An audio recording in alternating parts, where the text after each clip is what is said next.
ka ba doon? Ano nangyari? Pwede kasalanan ng ibang tao yan, kasalanan mo na yan. Ano gagawin natin? Isisisi na naman natin sa gobyerno. Kaming nasa paligid mo yung napeperwisyo.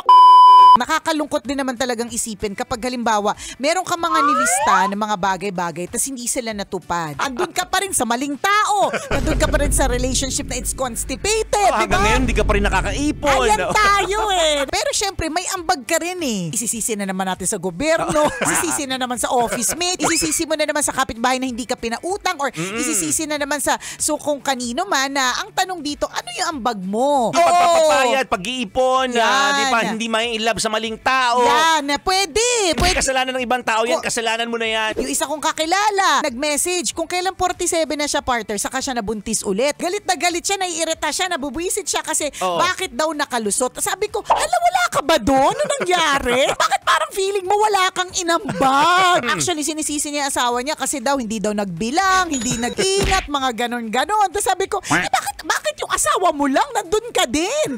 Diba? So meron ka ding ambag doon. Isa kong kakilala part, ang sakit-sakit ng ulo niya, tapos hindi siya umiinom ng gamot. Sabi ko, bakit? Choice mo ba talaga to? Sabi ko, tapos nagagalit siya kasi ba't daw, ang sakit-sakit daw ng ulo niya. Ayaw niya uminom ng gamot kasi ayaw niya daw masanay. Sabi ko, ano gagawin natin? Kaming nasa paligid mo yung napeperwisyo kasi masungit ka dahil masakit ang ulo mo. Masakit ang ulo mo, tapos wala kang gagawin. Gets yung point ng tambalan, di ba? Ngayon, kung hindi nyo po naintindihan, gets din namin, mga matatalino lang nakakakuha ng joke namin. Charot. Kailangan pa bang i-memorize yan?